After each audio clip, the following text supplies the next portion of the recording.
Hello Philippines! Hello world! Charing! Sorry na sa kama ko, magulo.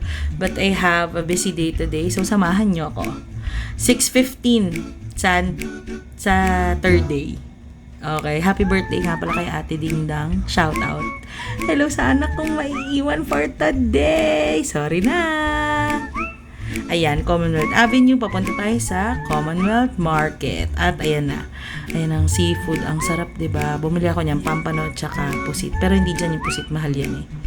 Doon ako sa 140. Tapos ito, yung nagpa-boneless ng bangus. Napakatagal pala niyan. Diyos mio.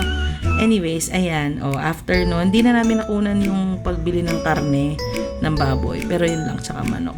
Tapos yung gulay. And then, since hindi na ako makakapag-footbridge, ayun, nag-trike na lang. And here's the things that I bought.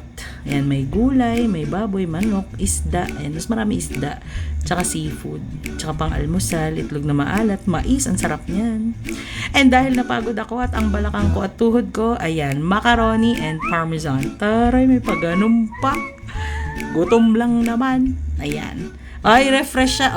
Sarap ng ligo ni ate.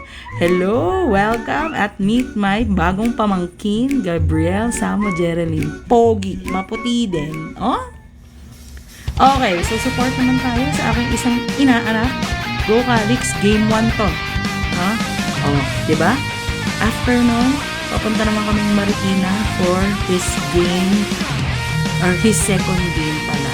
From a different league. Ganun siya ka-busy. Ganun lang naman siya ka-busy. Coach team, tapos si Coach Yao. Tapos, ayan, dahil pagod kami at gutom kami, ayan, Jollibee Bayan sa Concepcion 1. Ayan, diba? Sulit ang pagod for today. And, ang bilis, no, ng transition. Bahay na kagad. So, hello to our plants. Ayan, ganda. And syempre, ng gabi, dalawang atina. Bye, follow and subscribe. Very galing nung anak ko Ayan lang, thank you sa ulitin. Bye!